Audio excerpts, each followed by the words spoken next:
estimados alumnos, les doy la bienvenida a la unidad Bacteriología de la materia Microbiología. Mi nombre es Raquel Rolé y soy profesora adjunta de la cátedra. En esta unidad desarrollaremos y estudiaremos a los géneros y especies bacterianos más importantes en clínica humana. Y para ello comenzaremos en esta presentación a reconocer las bacterias desde su aspecto estructural.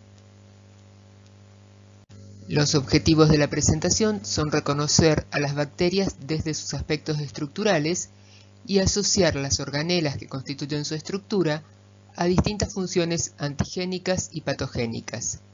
Además, vamos a identificar cada una de estas estructuras como el blanco de acción de algunos antibióticos cuando así corresponda.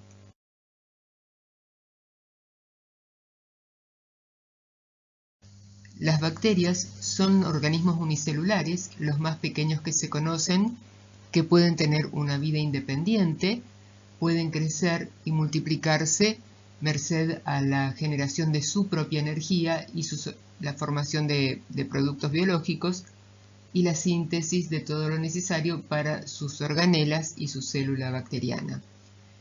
Están clasificados dentro del reino de los procariontes, ya que no poseen un núcleo verdadero, no poseen un núcleo rodeado de una membrana nuclear y tampoco de un nucleolo.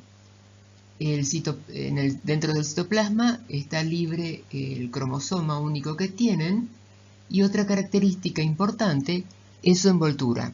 Tienen una envoltura rígida que les va a dar la forma, ya que no contienen un citoesqueleto. El tamaño de estos organismos unicelulares ronda en 1 a 3 micras de longitud y aproximadamente 1/10 de micra en cuanto a su diámetro. Antes de comenzar con la descripción de las bacterias, haremos un pequeño raconto de la historia de la bacteriología y comenzamos con Van Leeuwenhoek, que fue un comerciante holandés que coleccionaba lentes de aumento, y le gustaba observar objetos a través de sus lentes, a veces de una sola lente o de una combinación de ellas.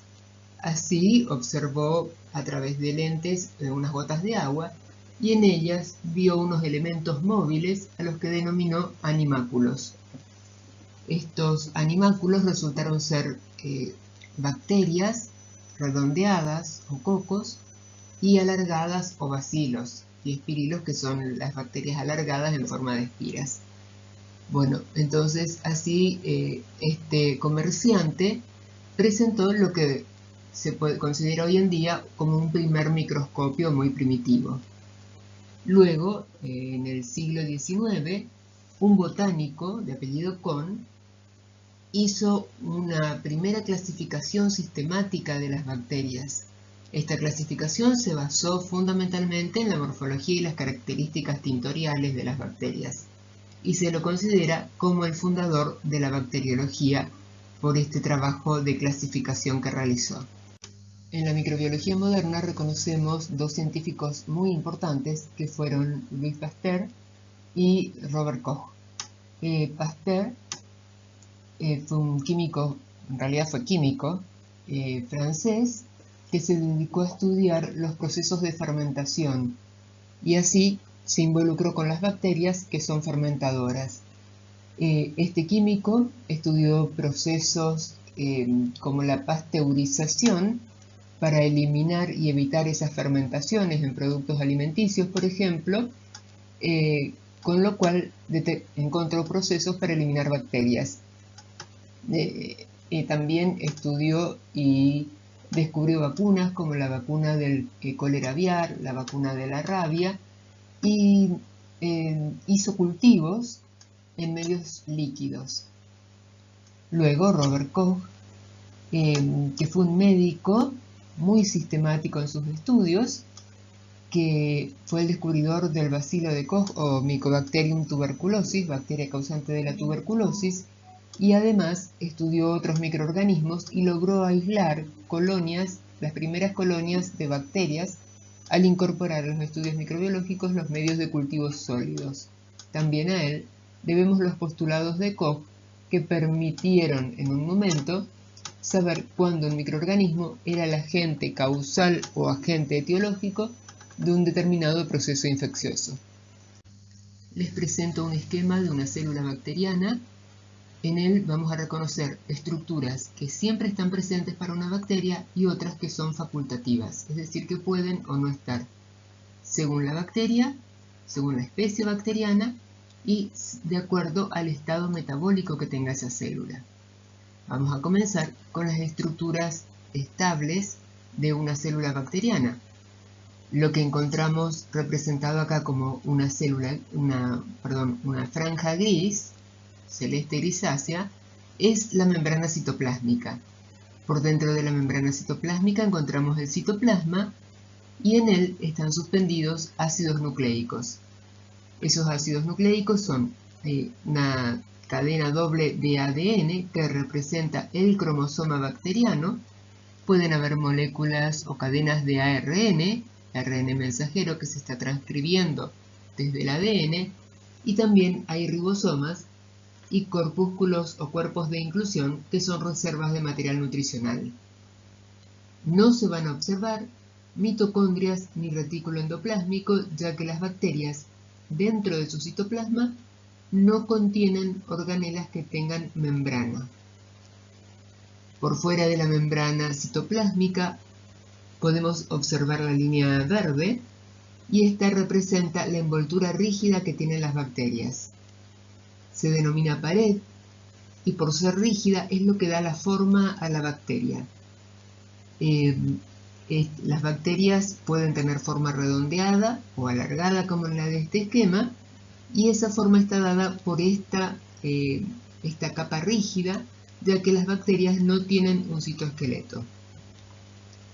Hasta ahí las estructuras estables. Luego vienen las facultativas por fuera, como el material capsular. Una cápsula, que es una estructura de polisacáridos que rodea a la célula bacteriana, siempre y cuando que se trate de una especie capsulada. Y también podemos encontrar unas estructuras filamentosas, filamentos largos que se denominan flagelos y son los encargados de dar motilidad a las bacterias que son móviles. Los filamentos más cortos se denominan fimbrias o pili, según la función que cumplan. Fimbrias tienen una función somática de adherencia, permiten que la célula bacteriana se una a un tejido, a receptores específicos en las células de una mucosa, por ejemplo. Mientras que los pili permiten la unión a otra célula bacteriana, la unión a virus, y a través de ellos se puede incorporar un nuevo material genético. Por eso se dice que tienen funciones sexuales. Les presento un cuadro con las principales características entre las células bacterianas o procariotas respecto de las células eucariotas con núcleo verdadero. Fundamentalmente la diferencia es esa respecto al núcleo, que es lo que da el nombre a ambos grupos. Además, en las células bacterianas hay ribosomas, pero son ribosomas que tienen un coeficiente de sedimentación total de 70S, a diferencia de las células eucarióticas, cuyos ribosomas tienen un coeficiente de 80S. Los ribosomas procarióticos están formados también por dos subunidades, una de 30 y otra de 50S. Otra característica importante es que tienen en su membrana citoplásmica, las células procarióticas tienen la cadena respiratoria, y es allí entonces donde van a generar el ATP, a diferencia de las eucarióticas que lo hacen en las mitocondrias. Ya dijimos que la forma de una célula procariótica está dada por su pared, mientras que en las células eucarióticas por el citoesqueleto.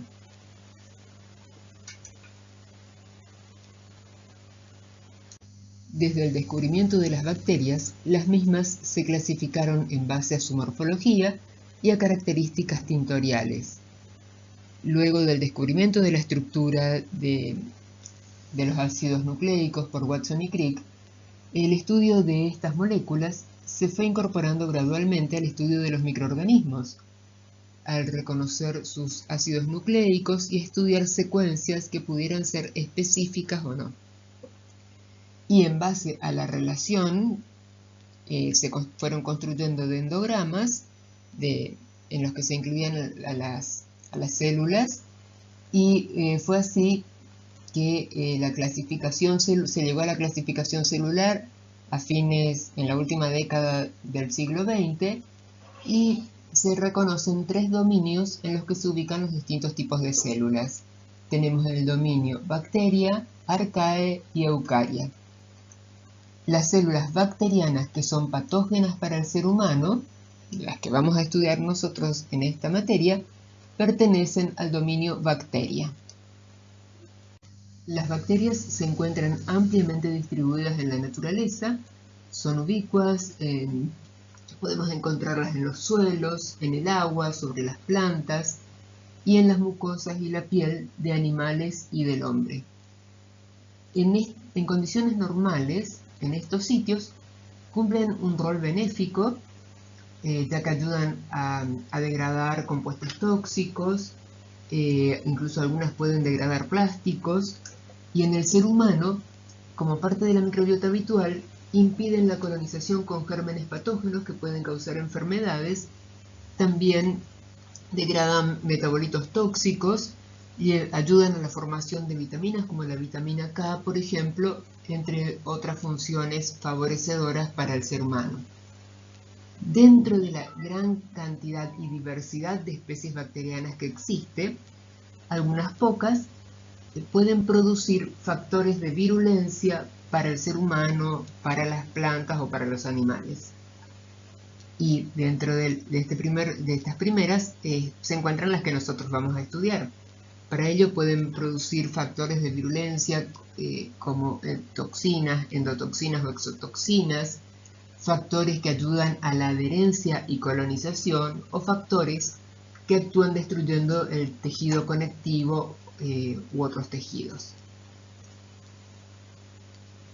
Hablamos de infecciones bacterianas y de enfermedad bacteriana, tenemos que dejar en claro algunos conceptos. Por ejemplo, ¿qué es la colonización? ¿Qué es la infección? ¿Y qué es la enfermedad infecciosa? La colonización se refiere a la presencia de bacterias que se adhieren a superficies como por ejemplo una superficie mucosa o sobre la piel, en la cual no ejercen ningún rol patógeno.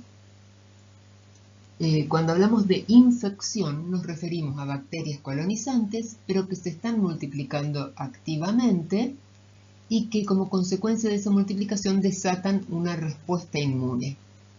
Cuando hablamos en forma estricta, esa es la definición de una infección. Ahora, como consecuencia de esa infección, es posible que en realidad no exista ninguna consecuencia, que el paciente no te presente signos ni síntomas y queda solo como una infección. Pero en otros casos puede producir signos y síntomas como fiebre, destrucción tisular, ¿sí? Inflamación, etc.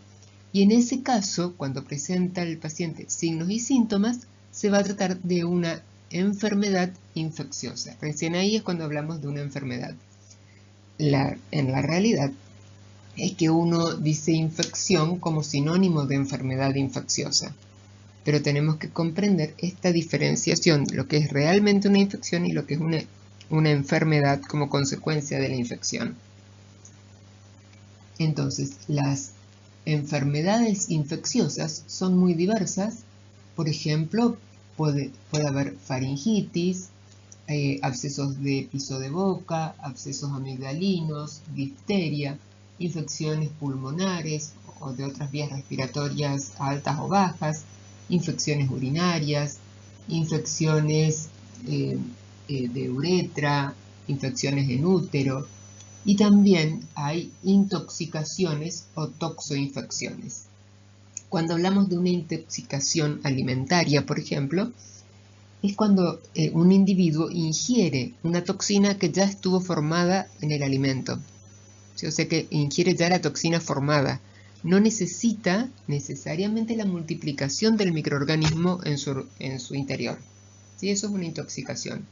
Y cuando hablamos de toxoinfección, nos referimos a una enfermedad que se produce como consecuencia de una toxina, pero esa toxina se genera dentro del propio organismo del individuo.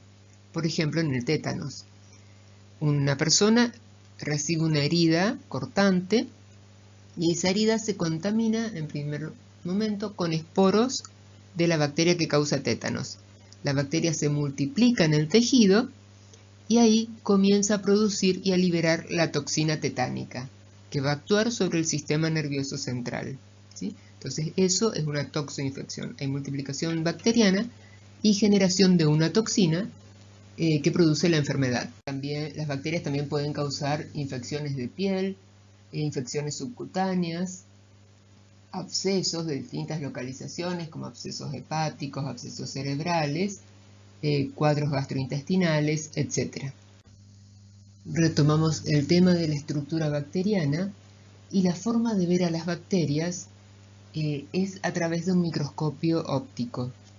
El tamaño de las bacterias, te dijimos que está en el orden de unas pocas micras, por lo tanto, para poder visualizarla y llegar a la capacidad de resolución del ojo humano, hay que aumentar por lo menos 1000 veces. Eso logramos con un microscopio óptico con objetivo de inmersión, ¿sí? Entonces 10 de ocular y 100 de aumento por el objetivo hacen un aumento total de 1000. Pero para poder verlas con esta magnificación hay que teñir a las bacterias. Y una manera práctica y la más usada en bacteriología es la coloración de Gram. Gram creó una coloración que tiene 3 etapas, una decoloración principal, una decoloración y la tercera es la coloración de fondo. Esto permite que las bacterias se tiñan de rosado o fucsia o de violeta, ¿sí? Y podemos ver de esa manera si tienen forma redondeada, que son los cocos, o formas alargadas, que son los bacilos. Los colorantes de la coloración de Gram son violeta de genciana o cristal violeta para la primera etapa, luego se lava y se le agrega Lugol, se deja unos minutos y se vuelve a lavar, y hasta acá todas las bacterias se tiñen de violeta, incluso las células eucarióticas se tiñen de violeta. Esta es la primera etapa de la coloración o coloración principal.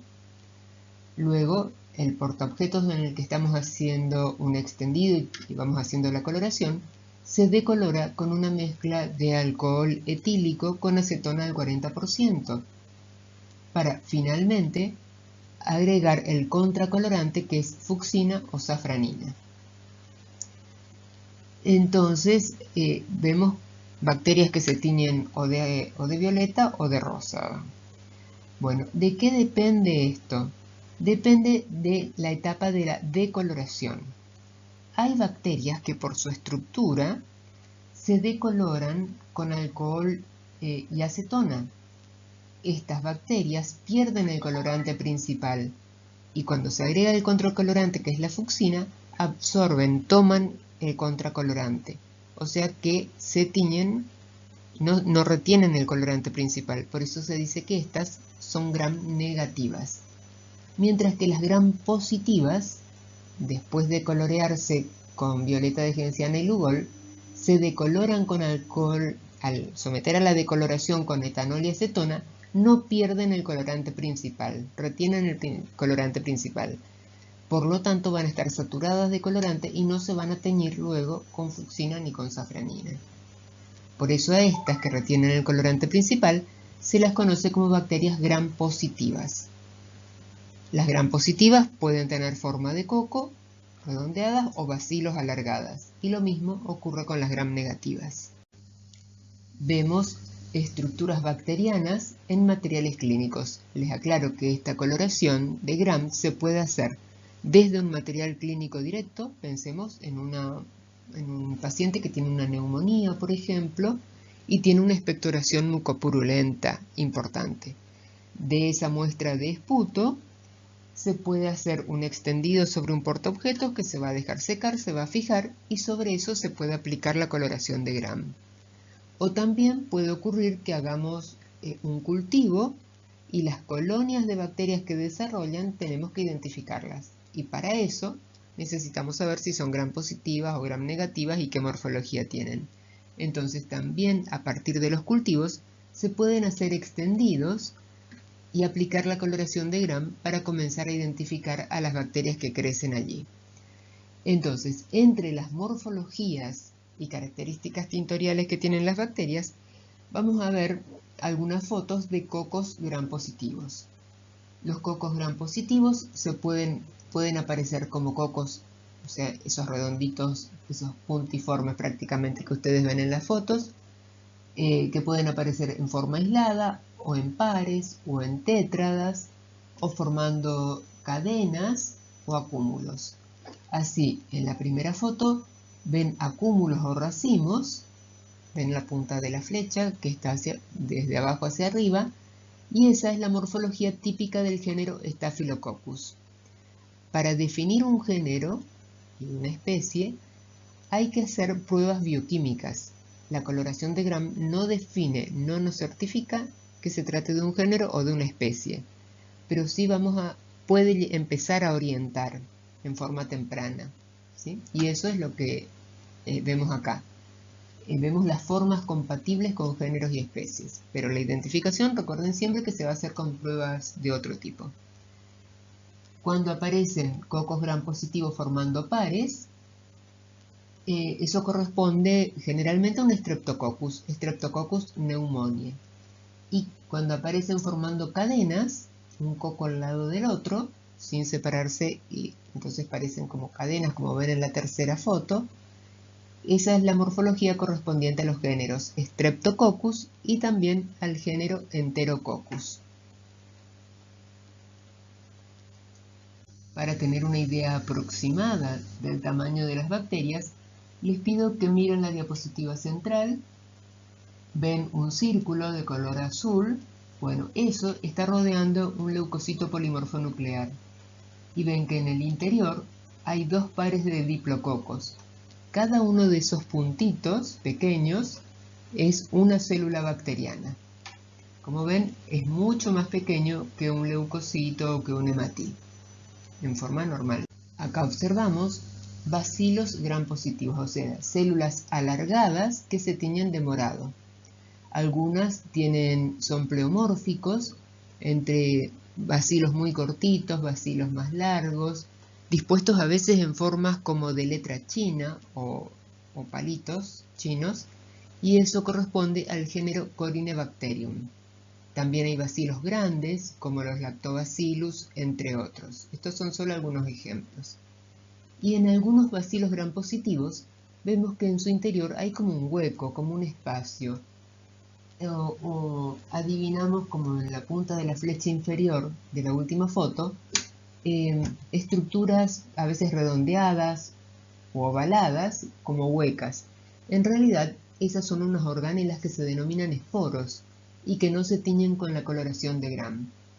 Esto es típico de los géneros Bacillus, que es una bacteria aeróbica, y del género Clostridium, una bacteria anaeróbica. Excepcionalmente podemos encontrar bacterias que son muy grandes, largas, como en este caso, unos bacilos gram positivos, largos, filamentosos, ramificados. Vean la proporción del tamaño de este bacilo respecto a los leucocitos polimorfonucleares que se ven como más rojos. Esto corresponde al género Nocardia. Los cocos gram negativos pueden aparecer como formando diplos pares y a veces con forma de granitos de café o riñoncitos. Esto es típico del género Neisseria. Dentro de este género Neisseria reconocemos como patógenos para el ser humano a Neisseria meningitidis, agente causante de sepsis y de meningitis, y a Neisseria gonorrhoeae, que es la causa de gonorrea. En estos casos pueden aparecer dentro y fuera de los leucocitos polimorfonucleares. Como ven en la punta de las flechas, hay cocos gram negativos formando pares y que están dentro, o encima al menos, del citoplasma de los polimorfonucleares. Y si no, por fuera, como por arriba de ese óvalo azul que se ve en la foto. El cuarto grupo de bacterias que se ve con la coloración de Gram son los bacilos Gram negativos. Son estructuras alargadas, esto se ve con toda claridad en la primera y en la última diapositiva, pero en la del medio se ven que son bacilos, algunos bacilos sí son bien alargados, pero la mayoría son muy chiquitos, muy cortitos, y a esto se denomina cocobacilos. Las enterobacterias, tal vez les suene Escherichia coli, Klebsiella pneumoniae, etc., son bacterias que normalmente se encuentran como parte de la microbiota intestinal en el ser humano, también en animales. La morfología de estas enterobacterias es la de bacilos gram negativos, como los que pueden ver en la primera diapositiva. Al ser gram negativos, ven que se tiñen del mismo color que las células eucarióticas, que los leucocitos, ¿sí? Pero son mucho más pequeños.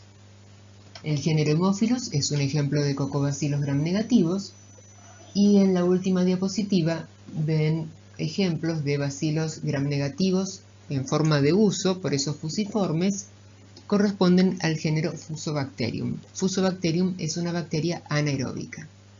Entonces, hasta acá vimos 4 grandes grupos de bacterias. Además, cada uno de estos 4 grupos, algunos podemos encontrar cocos gram positivos, cocos gram negativos, bacilos gram positivos, esporulados o no, y bacilos gram negativos. Hay géneros y especies que crecen en presencia del oxígeno. Esas son las bacterias aeróbicas. Pueden ser aeróbicas estrictas, y otras que para poder crecer necesitan que en el ambiente que rodea el medio de cultivo no haya oxígeno. Esas son las bacterias anaeróbicas. En realidad lo que necesita un anaeróbico es que el potencial de óxido de reducción del medio de cultivo o del tejido sean muy bajos, por debajo de menos 120 milivoltios. Lo que pasa es que el oxígeno les resulta tóxico y letal, ¿sí? Por eso deben incubarse en condiciones especiales y se llaman anaeróbicos. Cuando ustedes consulten los libros de texto, muchos estudian, por ejemplo, los cocos gram positivos, y dentro de ese capítulo de cocos positivos los diferencian los géneros aeróbicos, y al final estudian los géneros anaeróbicos. Lo mismo pasa con los otros grupos bacterianos. Nosotros, con fines didácticos, vamos a estudiar primero los 4 grupos de bacilos aeróbicos, y después, todos juntos, sobre el final de la unidad, estudiaremos a los anaerobios. Al estudiar el metabolismo y las condiciones de desarrollo de las bacterias, además de las bacterias aeróbicas que necesitan la presencia de oxígeno y las bacterias anaeróbicas que crecen cuando no hay oxígeno, hay un grupo de bacterias que crecen tanto en aerobiosis como en anaerobiosis, y a esas llamamos bacterias anaerobias facultativas. A partir de acá, comenzaremos a estudiar las bacterias aeróbicas y anaeróbicas facultativas, o sea, todo lo que crece en presencia de oxígeno, para dejar al final el estudio de las bacterias anaeróbicas, las que no crecen en presencia de oxígeno. Al recordar la historia de la bacteriología, hablamos de Robert Koch. Robert Koch, el descubridor del bacilo de Koch o Mycobacterium tuberculosis. Bueno, resulta que las micobacterias son bacilos que tienen muchos lípidos en su superficie, y por ese motivo no se tiñen con la coloración de Gram. Así Sill y Nielsen idearon una coloración que permite teñir a estas bacterias, y esa es la coloración de Sill-Nielsen. Esta también es una coloración en 3 etapas, tiene un colorante principal que es una mezcla de fucsina con fenol, luego un decolorante que es una mezcla de etanol con ácido clorhídrico al 3%, y un contracolorante que es azul de metileno. Si volvemos al ejemplo del paciente con neumonía, en el cual se sospeche que pueda tener una tuberculosis pulmonar, por ejemplo, bueno, de la muestra del esputo se puede hacer un extendido, y ese extendido se va a colorear. Primeramente se deja secar el extendido, se fija a la llama y se aplica sobre él el colorante de fucsina fenicada y se calienta el preparado 3 veces en el transcurso de 5 minutos. Luego se lava con agua, se decolora y se coloca el azul de metileno. Se dejan 2 o 3 minutos según la concentración del colorante, se lava y se puede observar al microscopio con aumento de 1000 por. Las micobacterias, al ser tan ricas en lípido en su superficie, toman la fucsina fenicada y la atrapan. Al aplicar el decolorante, las bacterias que no diferentes a micobacterias y las células eucarióticas se van a decolorar. Sin embargo, las micobacterias van a dejar atrapado el colorante fucsina. Al aplicar el contracolorante, todo lo que se había decolorado en la etapa anterior toma el color azul, mientras que las micobacterias permanecen fucsia. ¿Sí? Así, las micobacterias que resistieron a la decoloración con alcohol y ácido y que son bacilos, ¿sí? Van a quedar de color fucsia sobre un fondo azul.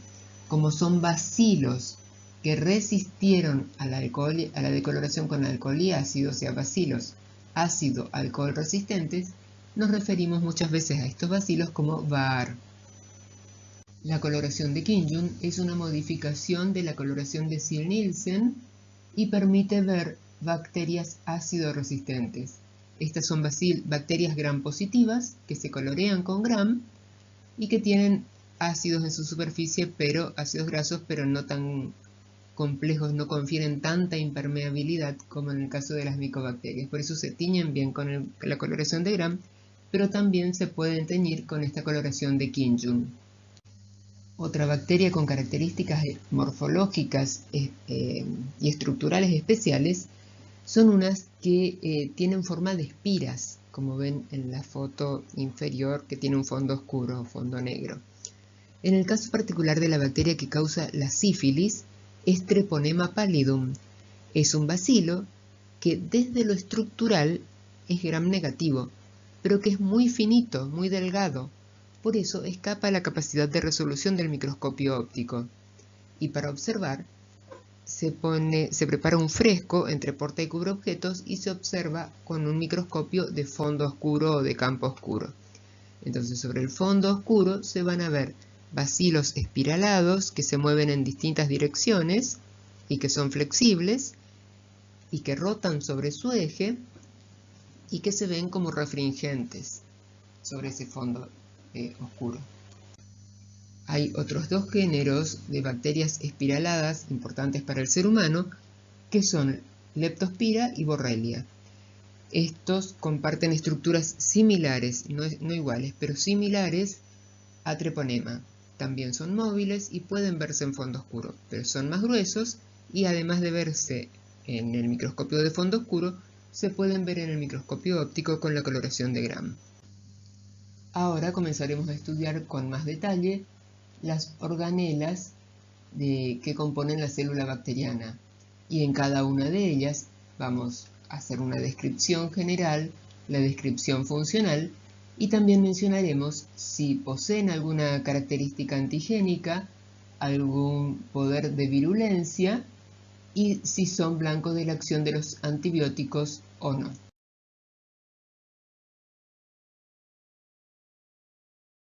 La envoltura rígida que envuelve a las bacterias y que envuelve a la membrana citoplásmica se denomina pared. Está compuesta por un glucopéptido denominado péptido glicano o mureína y es una estructura diferente entre bacterias gram positivas y gram negativas.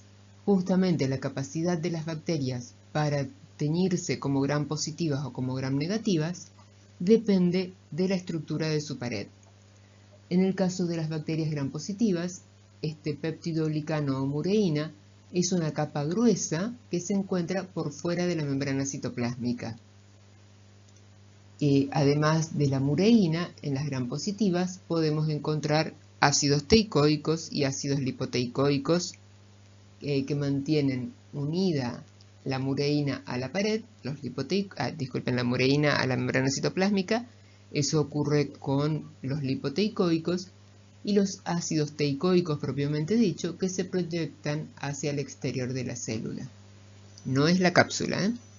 En el caso de los gram negativos, por fuera de la membrana citoplásmica se observa al ultramicroscopio como un espacio y luego una capa de mureína, pero es una capa de mureína mucho más delgada que para los gram positivos. A su vez, por fuera de la mureína hay otra membrana, que es otra bicapa que tiene fosfolípidos y que se conoce con el nombre de membrana externa. O sea que en el caso de los gram positivos, la envoltura externa o pared está formada por peptidoglicano con los ácidos teicoicos y en el caso de los gram negativos está formada también por peptidoglicano, pero con el agregado de una segunda membrana que es la membrana externa. Esta membrana, por ser lipídica, va a ser una barrera para el ingreso de sustancias al interior de la bacteria, sobre todo de sustancias que sean hidrosolubles, como algunos nutrientes para la bacteria o también agentes antibióticos. Ahora veremos con más detalles la composición de la pared en bacterias gram positivas y luego en gram negativas. Entonces, como dijimos, por fuera de la membrana citoplásmica se encuentra el peptidoglicán como una capa gruesa y los ácidos teicoicos, que es el nombre en conjunto que reciben los lipoteicoicos y teicoicos propiamente dichos. Como ven, los ácidos lipoteicoicos, esa especie de cadenas verdes que atraviesan al peptidoglicán, permiten anclar el peptidoglicán sobre la membrana citoplásmica, mientras que los ácidos teicoicos se proyectan hacia el exterior, hacia el medio, digamos, por fuera del peptidoglicán. Las bacterias gram negativas, con su capa de peptidoglicán delgado, que está por fuera también de la membrana citoplásmica, pero vean que existe un espacio. Al menos es un espacio que se ve cuando se observa la pared bacteriana al microscopio electrónico. Bueno, y el peptidoglicán que tiene por fuera la otra membrana, que es la membrana externa. Esta membrana externa es una bicapa, la capa más interna, que en el gráfico está de color amarillo, es una capa de fosfolípidos, pero la capa más externa de la membrana externa, esa especie de no sé, como pulpitos, digamos naranja con flequitos amarillos, es una estructura que es el lipopolisacárido. Eso está en la capa más externa de la membrana externa. Ese lipopolisacárido es una estructura antigénica y virulenta clave en las gram negativas. Está formada por una fracción lipídica que se denomina lípido A, y ese lípido A es una endotoxina, porque tiene acción tóxica, pero siempre queda unido a la célula bacteriana. Y la parte más externa de este lipopolisacárido es polisacarídica. Este polisacárido desempeña el rol de antígeno, y es el antígeno somático o antígeno O, que tiene una parte más interna que es constante y una parte más externa que es variable. Eso hace que el antígeno O pueda ser de varios tipos, según la variabilidad en la composición y la longitud de esos polisacáridos más externos. Por ejemplo, hay Escherichia coli, una enterobacteria, que conocemos como que tiene el antígeno O1, O2, o 150, ¿sí? Eso nos habla de la variabilidad de este antígeno. También esta membrana externa está cruzada por proteínas, esas estructuras celeste verdosas que atraviesan ambas capas de la membrana externa. Estas porinas o poros es por donde van a pasar, como son proteínas, tienen carga eléctrica, o sea que por allí van a pasar las sustancias que tengan cargas polares. Algunas de ellas pueden ser antibióticos que no atraviesan la parte lipídica de la membrana, pero que sí pueden cruzar por allí. Entonces imaginen que si una bacteria tiene esa porina que permite el ingreso de un antibiótico para que actúe, supongamos, sobre un ribosoma, mientras esté presente la porina, el antibiótico podrá entrar y podrá actuar. La bacteria va a ser sensible a ese antibiótico eventualmente. Pero si esa bacteria dejara de producir esta porina, o cambiara su estructura de manera de que se cierra el canal, el antibiótico no va a poder llegar al citoplasma y por lo tanto no va a poder actuar, suponiendo que se trate de un antibiótico que actúe dentro del citoplasma. A la membrana externa también se unen otras estructuras que son lipoproteínas.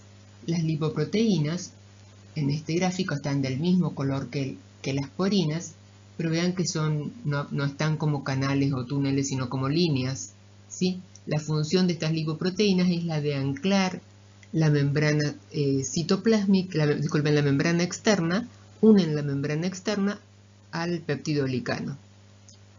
Bueno, ¿qué pasa con el espacio periplásmico? Bueno, en realidad esa es una zona muy rica en cuanto a enzimas. Están en la membrana citoplásmica o membrana interna las enzimas de la cadena respiratoria, pero ahí también hay otras enzimas que intervienen en la multiplicación de la célula bacteriana, en la formación del peptidoglicano, y entonces es una zona, se conoce eso como espacio periplásmico, pero en realidad no se sabe si es un espacio virtual o real, y sobre todo se piensa que es un espacio virtual porque no se ve en las gram positivas, y sin embargo las gram positivas cumplen las mismas funciones, ¿sí? Entonces eso se llama en la actualidad periplasma, y es como el sitio o el espacio donde se encuentra ubicado el peptidoglicán, y es una zona con una gran carga enzimática. El peptidoglicano, sea de bacterias gram positivas o gram negativas, está constituida por cadenas paralelas de glúcidos. En este esquema están representados como las esferitas verdes y moradas. Se trata de dos glúcidos, N-acetilglucosamina y N-acetilmurámico, que se ubican en forma alternativa en cada cadena, ¿sí? Entonces tenemos distintas cadenas paralelas de esferitas. Pero estas cadenas no están sueltas, no están libres, sino que están unidas, como ven en ese gráfico, a través de unas barritas rojas. Esas barritas rojas representan a péptidos, ¿sí? A cadenas cortas de aminoácidos. Una vez que el peptidoglicán está constituido, entonces cada una de esas barritas rojas representa 4 aminoácidos. Esos 4 aminoácidos se pueden unir directamente entre sí o se pueden unir a través de otros péptidos que actuarían como puente, ¿sí? Bueno, lo cierto es que entonces esto está formado por cadenas polisacarídicas unidas entre sí por cadenas peptídicas. Y la estructura química básica de esta mureína o glucopéptido es un disacárido tetrapéptido, o sea, dos esferitas con una barrita roja que es N-acetilglucosamina, N-acetilmurámico, y al N-acetilmurámico se le unen 4 aminoácidos. Es así como queda la estructura química final del peptidoglicano. El peptidoglicano lo podemos pensar, se llama también mureína, entonces lo podemos pensar como un muro, como una pared. Esto nada más que a los fines de la comprensión y para ver algo, mostrarles algo, presentarles algo visual. Entonces pensemos en esa envoltura que es como una pared construida por ladrillos. Y cada uno de esos ladrillos se tiene que sintetizar en algún sitio. Y representa cada ladrillo el disacárido tetrapéptido, la unidad química de la estructura de la mureína. Ese disacárido tetrapéptido se comienza a formar dentro del citoplasma de la bacteria. Vamos a ver de qué manera. Luego, en realidad se va a formar como un disacárido pentapéptido con 5 aminoácidos. Y eso sería el ladrillo básico de nuestro muro. Eso se va a unir a un lípido transportador que se encuentra en la membrana citoplásmica, que se denomina un decaprenol pirofosfato. Este lípido transportador de membrana rota y saca ese ladrillo, digamos, que se formó hacia el exterior. ¿Y qué hay en el exterior? Restos de pared bacteriana que hay que formar, que hay que seguir formando. Las bacterias se dividen por división binaria, entonces siempre de una célula madre salen 2 células hijas. Y esas células hijas arrastran parte de la mureína de la célula madre. Por lo tanto, en el desarrollo siempre existe un resto de mureína, sobre el cual se van a ir agregando los próximos ladrillos que se fueron formando en el citoplasma, ¿sí?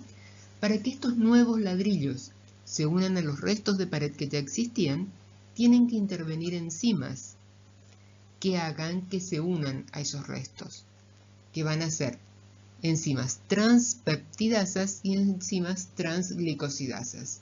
Las transglicosidasas van a hacer que el nuevo disacárido se una a los restos de la cadena polisacarídica que ya estaba, y las transpeptidasas harán el entrecruzamiento entre los péptidos, o sea, permitirán la unión de las barritas rojas del gráfico anterior. Eso es lo que explicamos en esta diapositiva. Entonces, en el citoplasma se forma un precursor soluble, que es UDP, unido a N-acetilmurámico, primeramente con 3 aminoácidos, así que pueden ser variables. Luego, en el citoplasma se van a unir 2 moléculas de D-alanina. Entonces se forma ese dímero de alanina, 2 aminoácidos que se van a unir a los 3 aminoácidos de N-acetilmurámico con UDP, ¿sí? Este precursor, UDP N-acetilmurámico con 5 aminoácidos, se va a unir al undecaprenol pirofosfato, al lípido de la membrana, y allí se va a unir N-acetilglucosamina. ¿A quién se va a unir N-acetilglucosamina? Al N-acetilmurámico. Bueno, una vez formado este disacárido pentapéptido con 5 aminoácidos, rota, se externaliza el precursor, o sea el ladrillo, y ocurren las reacciones de polimerización entre cruzamiento por acción de las transpeptidasas y transglicosidasas, ¿sí? Así se forma la mureína o peptidoglicano. En todo este proceso de formación intervienen, hay puntos en los que pueden intervenir los antibióticos, ¿sí? O sea que los antibióticos que actúen sobre la pared en formación, sobre la pared bacteriana, van a actuar por fuera de la membrana citoplásmica, que es donde algunos van a actuar por fuera de la membrana citoplásmica y otros por dentro, otros dentro del citoplasma. Por ejemplo, fosfomicina y cicloserina van a actuar impidiendo la formación de la pared en las etapas iniciales, cuando está dentro del citoplasma. Mientras que antibióticos betalactámicos, por ejemplo las penicilinas, las cefalosporinas, impiden que ocurran las reacciones de transpeptidación, impiden la polimerización, ¿sí? Porque se unen a las enzimas transpeptidasas e impiden que se consolide, que polimerice la mureína en formación. Volviendo al ejemplo del muro, impiden que la mezcla que va a pegar el ladrillo a la pared, impide que esa mezcla actúe, ¿sí? Entonces quedan los ladrillos sueltos y la bacteria se rompe. Algo parecido ocurre con los glicopéptidos, como vancomicina, pero van a actuar de un modo diferente, porque los glicopéptidos se van a unir a la D-alanina terminal, o sea, al ladrillo, no a la mezcla, sino al ladrillo, y así la mezcla no va a poder actuar. Sería algo gráfico para explicarles este proceso. De cualquier manera, los mecanismos de acción de los antibióticos volveremos a ver, pero siempre los vamos a estudiar dentro del contexto de la estructura, ¿sí? Por eso es importante que ya comencemos a ir viendo en esta etapa. En cuanto a las funciones y a ciertas características de las paredes, de las envolturas, tenemos que diferenciar lo que es gram positivo de lo que es gram negativos. Las características que vamos a estudiar para gram positivos se van a repetir también en gram negativos, pero además en gram negativos se van a sumar las características que otorga o que aporta la membrana externa. Así el peptidoglicán otorga rigidez y forma a la bacteria, confiere resistencia a la lisis osmótica y como factor de virulencia en los gram positivos los ácidos teicoicos que contribuyen a la invasividad, y en los gram negativos el lipopolisacárido de la membrana externa tiene acción endotóxica. Con respecto a la antigenicidad, en los gram negativos tenemos a los ácidos teicoicos que son antigénicos, los ácidos teicoicos propiamente dichos, y en los gram negativos el lipopolisacárido que tiene el lípido A y que constituye el antígeno O. Lo que ya vimos con respecto a la acción antibiótica, la pared es blanco de la acción de los betalactámicos, glicopéptidos, fosfomicina, cicloserina, y también hay otros antibióticos como por ejemplo la bacitracina, pero que no están usados para el tratamiento de infecciones. Para destacar un poco más las características y las funciones de la membrana externa de gram negativos, es una bicapa anfipática, tiene fosfolípidos sobre su capa más interna, es prácticamente todo fosfolípidos, y tiene el lipopolisacárido en la capa más externa. Tiene las lipoproteínas que sirven para unión o anclaje al peptidoglicán y las proteínas de matriz que actúan como porinas. El lipopolisacárido, o sea, lo que está en la capa más externa de esa membrana externa, contiene el lípido A, que es constante y aporta toxicidad y puede activar mecanismos de inflamación y así generar fiebre, shock y eventualmente la muerte.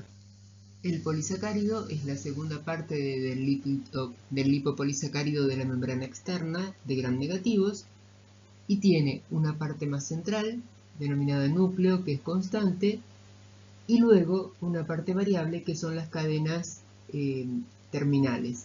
La variabilidad de estas cadenas laterales en cuanto a su composición da variabilidad a todo el polisacárido que es un antígeno, el antígeno somático o antígeno O.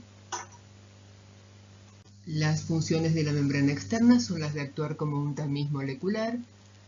Sobre ella hay receptores superficiales que permiten la adherencia de otras células bacterianas o de virus, o incluso la adherencia de la célula a receptores específicos sobre a ciertos receptores sobre las membranas, por ejemplo.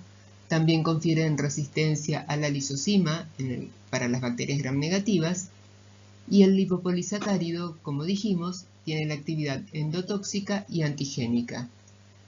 Y a través de la variación de las porinas se puede conferir resistencia a los antibióticos que tienen que actuar a nivel de la pared, a nivel de la membrana citoplásmica o dentro o en las estructuras intracitoplasmáticas, ¿sí? Porque su variación o borramiento va a impedir la llegada de los antibióticos a su blanco de acción. Ahora pasamos a la membrana interna o membrana citoplasmática.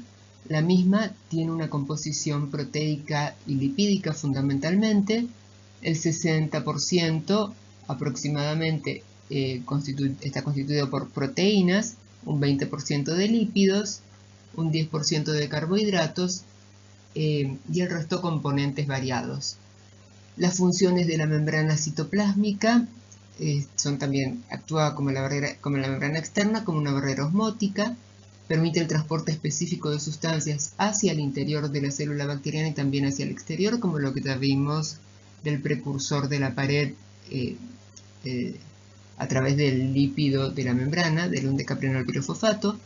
También existen en su superficie receptores quimiotácticos, intervienen en la secreción de proteínas como toxinas. En la membrana citoplásmica están ubicadas las enzimas de la cadena respiratoria, entonces ese es un sitio muy importante para la respiración y obtención de energía en las bacterias, y también en esa parte es donde está muy próximo al periplasma, por lo tanto es una zona muy rica en cuanto a enzimas biosintéticas. Además, la membrana citoplásmica, en forma directa o a través de mesosomas, actúa como sitio de inicio de la replicación del ADN. Las membranas citoplásmicas presentan sitios con invaginaciones, o sea, parte de la membrana que ingresa hacia el citoplasma.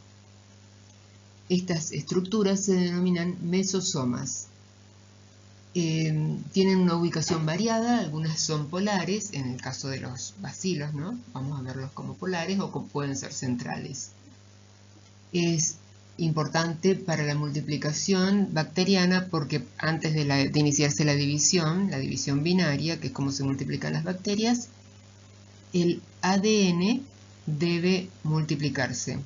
Deben abrirse las dos cadenas paralelas complementarias que constituyen el ADN y comenzar a replicarse. Para eso necesitan un sitio de anclaje, y ese sitio de anclaje está en los mesosomas. También tiene un papel en la formación de los septos, o sea, de los tabiques que van a dividir dos células hijas, en la activación de autolisinas. Son sitios por los que se pueden excretar exoenzimas y, al igual que en el resto de la membrana, son ricas en enzimas respiratorias y para bacterias fotosintéticas y bacterias que intervienen en la radiculación de las plantas, también donde intervienen enzimas de la fotosíntesis y fijadoras de nitrógeno.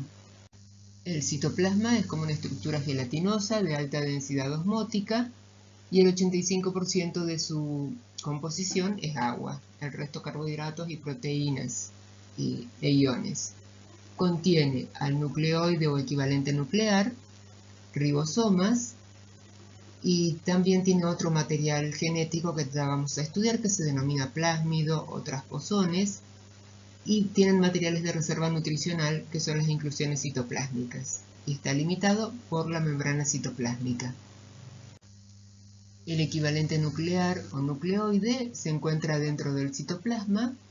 Si bien la información genética está en el ADN, ese ADN constantemente se está escindiendo para la multiplicación bacteriana y se está transcribiendo a ARN mensajero. Entonces, en el sitio donde se encuentra este genoma, este cromosoma, hay ADN, pero también hay ARN mensajero y hay proteínas. La composición del ADN bacteriano está formado por 4 bases: adenina complementaria con timina y guanina con citosina. El ADN bacteriano sigue el modelo clásico de Watson y Crick de 2 hebras antiparalelas formadas por cadenas por estas bases que son complementarias entre sí, como ya dijimos anteriormente. Y esta doble cadena de ADN es circular y además está súper enrollada. Si se pudiesen extender, llegarían a medir 1 milímetro, ¿sí? Mucho más larga, 1000 veces más larga que la longitud de una micra, digamos, de una bacteria. O sea que es necesario que esté súper enrollado para que pueda caber dentro de la célula y además para que esté como más accesible la información que contiene en sus genes. El superenrollamiento y la estabilidad de esas hebras superenrolladas de ADN se logra mediante las topoisomerasas 1 y 2, así que sería entre ellas las ADN girasas. El cromosoma bacteriano, como función, contiene toda la información genética para la vida, la reproducción de la bacteria, o también para la síntesis de metabolitos, para la obtención de la energía y para la formación de factores de virulencia en el caso de las bacterias patógenas para el ser humano. El ácido nucleico es, como ADN, digamos, es el blanco de acción de algunos antibióticos como las quinolonas, los nitroimidazólicos y los nitrofuranos. El ADN, como te dijimos, se escinde para replicarse y también para transcribirse a RNA mensajero. Y esa transcripción a ARN mensajero se logra mediante la acción de una enzima que es la RNA polimerasa dependiente del ADN. Antibióticos de la familia de las rifamicinas, como rifampicina por ejemplo, se pueden unir, si llegan al interior del citoplasma, se pueden unir a esa RNA polimerasa dependiente del ADN e impedir la polimerización del RNA mensajero. Entonces el ADN, como el nucleoide o cromosoma bacteriano, tiene la información genética esencial. Pero las bacterias pueden adquirir otra información genética que no esté contenida en el cromosoma. Y eso ocurre porque adquieren material genético del exterior. De diferentes maneras pueden adquirir ese material genético externo. Lo cierto es que este material externo o adicional se puede denominar, pueden ser plásmidos o transposones. Los plásmidos son cadenas dobles de ADN circulares, también superenrollados, que se encuentran en el citoplasma y que son autorreplicativos, o sea que pueden multiplicarse por sí mismos, aunque la bacteria no se multiplique. No es necesario que el ADN del cromosoma bacteriano se multiplique para que se multiplique un plásmido, no, se multiplica solo. Y además decimos que es autotransferible. Autotransferible quiere decir que la bacteria, el plásmido, entre otros, tiene un gen que codifica la formación de pili. Pili, recuerden que son las fibras cortitas que se proyectan al exterior. Y a través de estos pili que codifica el plásmido, una bacteria se puede unir a otra a través de los pili de ambas y formar como un túnel a través del cual se transmite material genético, como el mismo plásmido, ¿sí? Por eso decimos que es autorreplicativo, porque contiene la información genética que lleva a la síntesis de los pili que permiten la conjugación, o sea, la unión entre dos bacterias y el pasaje del material genético, incluido el mismo plásmido, a otra célula bacteriana. Los transposones también son trozos de material genético que se encuentran en el citoplasma, pero estos transposones tienen características diferentes a los plásmidos. Por ejemplo, no son autorreplicables, ¿sí? Se van a replicar en la medida en que se multiplique otro ADN. Los transposones pueden estar como tales, pero tienen un elemento, un gen que se denomina elemento de inserción. Y este elemento de inserción codifica una proteína que se denomina transposasa. La transposasa facilita la integración, o sea, la introducción del plásmido en el ADN cromosómico o en el ADN de un plásmido, ¿sí? Entonces el transposón puede insertarse en un plásmido, salir, insertarse en otro plásmido, o insertarse en el cromosoma, salir del cromosoma, etc. Todo tantas entradas y integraciones, ¿sí? y salidas de otro material genético lleva a un reordenamiento de esos genes, porque puede ocurrir que cuando salga haya dejado parte de sí mismo, o que lleve parte de algún gen o parte de un gen del cromosoma donde se había insertado, etc. Entonces, estos transposones se llaman también genes saltarines y tienen como función la de portar genes, a veces genes de resistencia a los antibióticos o genes de virulencia, al igual que los plásmidos, y generan muchos reordenamientos en el cromosoma bacteriano. Y entre estos reordenamientos pueden haber cambios en la virulencia o cambios en la resistencia antibiótica. Los ribosomas bacterianos tienen un coeficiente de sedimentación de 70S, están formados por dos subunidades. La pequeña de 30S, o subunidad menor, contiene una molécula de ARN ribosomal, que tiene un índice de 16S y también 21 proteínas. Si ustedes recuerdan, cuando comenzamos con la clasificación de las bacterias y estudiamos el árbol de la relación filogenética de las bacterias, esta relación se hacía en base a la secuenciación de ciertas zonas, de zonas estables, del 16S ribosomal. Se refiere a esta molécula de ARN, ¿sí? a los estudios genómicos de esta molécula. En la subunidad mayor, que es de 50S, se encuentran dos moléculas de ARN ribosomal, una de 23S y otra de 5S, más unas 30 proteínas. La función de los ribosomas es la de síntesis de proteína y lo hacen por un mecanismo similar al de las células eucarióticas. Hay una traducción del RNA mensajero para la síntesis proteica en la que intervienen las dos subunidades. Los ribosomas, al ser diferentes a los ribosomas de las células eucarióticas,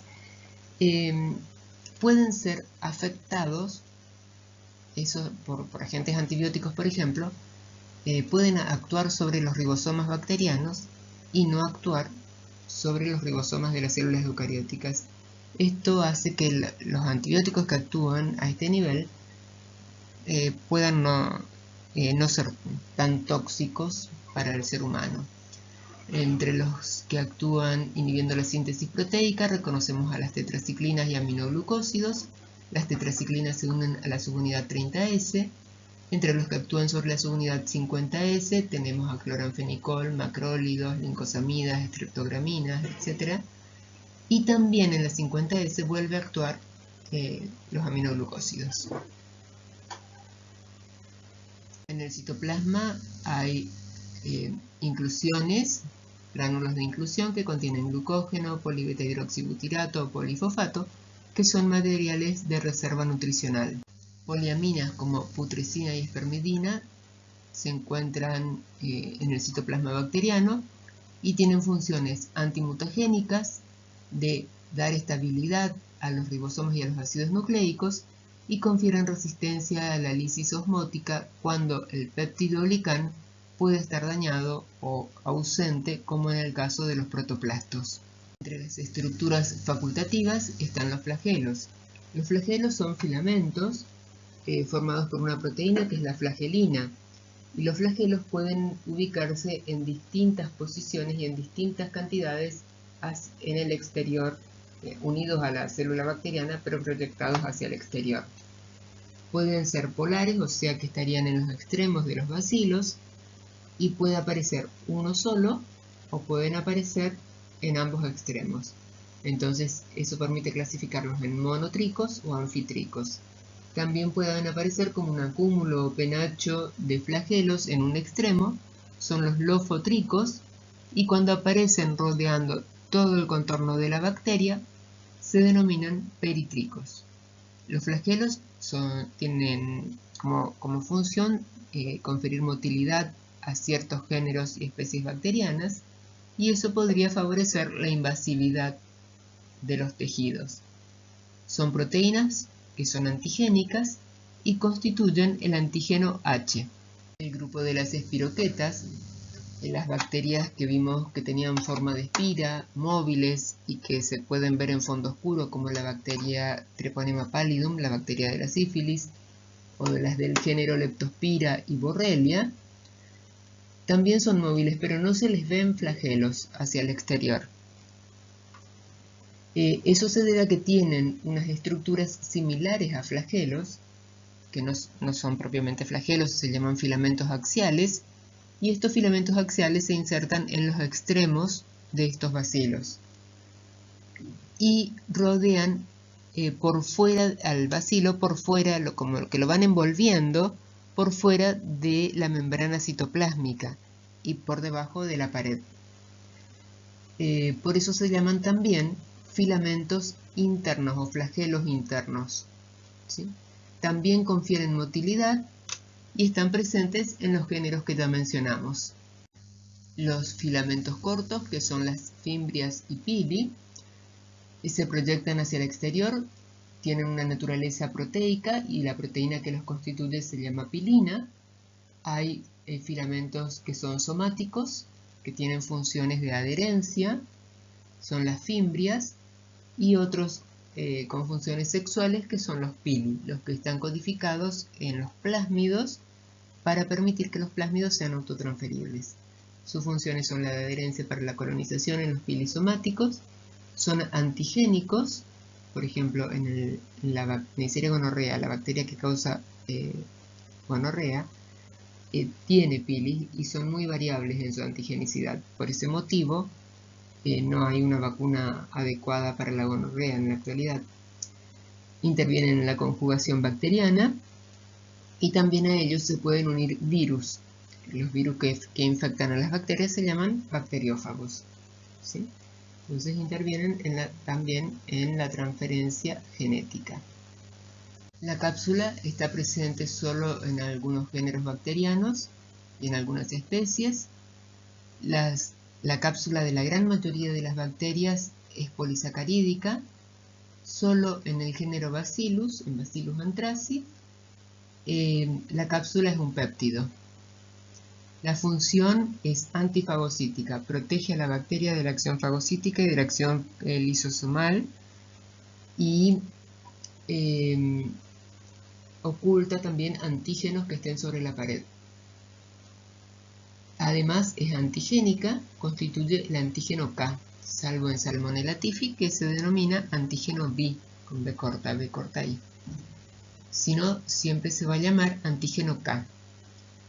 Es un factor de virulencia y contribuye a la patogenicidad al inhibir la fagocitosis, para favorecer la sobrevida bacteriana, pero también se vio que es variable en cuanto a su característica antigénica y que, por ejemplo, si pensamos en Streptococcus pneumoniae, que es un diplococo capsulado, causante de neumonía adquirida en la comunidad, hay ciertos serotipos que son más virulentos que otros, ¿sí? Por eso se considera que la cápsula es un factor de virulencia.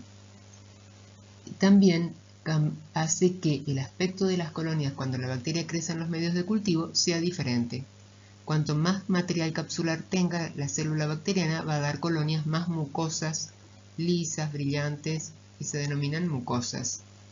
Si no, van a dar colonias lisas, denominadas L, cuando tengan una cantidad moderada de material capsular, y las que no tienen cápsula dan colonias de superficie rugosa, como algunas de las colonias que vemos en la foto del medio. Los esporos o esporas son estructuras, son organelas que se generan dentro del citoplasma bacteriano y que después pueden liberarse. Estos esporos son propios de ciertos géneros gram positivos. De los que son patógenos para el ser humano, corresponden a los géneros Clostridium y Clostridioides, que son bacterias anaeróbicas, y al género Bacillus, como Bacillus anthracis, por ejemplo, la bacteria que causa el carbunco, y que es una bacteria aeróbica. Las esporas en estos géneros se comienzan a formar dentro del citoplasma, y para que se formen se desatan ciertas señales codificadas en el genoma de la bacteria que permiten la multiplicación del ADN y su condensación en uno de los poros, y que después haya una invaginación de la membrana citoplásmica y la construcción de septos de mureína y otras envolturas que van a dar resistencia a la espora. Esa espora, que se constituye dentro del bacilo en su forma vegetativa, luego es expulsado o muere la forma vegetativa de la célula, y así el esporo se libera al medio. Se puede liberar dentro de un tejido o al medio externo. Los esporos maduros y bien constituidos tienen mucha resistencia a la desecación, a las radiaciones, a los desinfectantes, y por lo tanto pueden sobrevivir mucho tiempo, décadas y siglos, en superficies inanimadas. Cuando ese esporo vuelve a un medio adecuado, con agua, se fisura su envoltura, comienza a ingresar agua y se transforma nuevamente en un bacilo en su forma vegetativa, o sea, en una forma metabólicamente activa. Así, entonces, los esporos tienen una parte central o núcleo donde está el cromosoma de la bacteria origen, ¿sí? Y eso es lo que le permite conservar las mismas propiedades y revertir a la forma vegetativa original. También contiene ribosomas, RNA de transferencia y enzimas. Y luego viene la cubierta, que es la que le confiere impermeabilidad y resistencia, donde hay dipicolinato de calcio, y esa cubierta tiene una membrana interna, una capa interna, una corteza y una capa externa. Con esta descripción de esporos terminamos el reconocimiento y el estudio de las estructuras bacterianas y de sus principales funciones en la patogenia humana. Para concluir la presentación, les dejo las ideas claves de la misma. Las bacterias son organismos unicelulares procariotas, evolutivamente están antes de la aparición de células con núcleos verdaderos. Las bacterias gram positivas poseen una envoltura de peptidoglicán gruesa con ácidos teicoicos, mientras que las bacterias gram negativas tienen una envoltura de peptidoglicán delgada y una membrana externa que confiere impermeabilidad. Las estructuras antigénicas son los flagelos, como antígeno H, en la membrana externa de los gram negativos el antígeno somático O, y la cápsula, que es el antígeno K. Las estructuras cuya presencia es variable según el género, la especie y el estado metabólico son las cápsulas, flagelos y fimbrias o pili, y los antibióticos que actúan sobre la pared son los beta-lactámicos, glicopéptidos, fosfomicina, cicloserina, bacitracina. Pero de los antibióticos nos ocuparemos en las próximas presentaciones. Gracias y hasta pronto.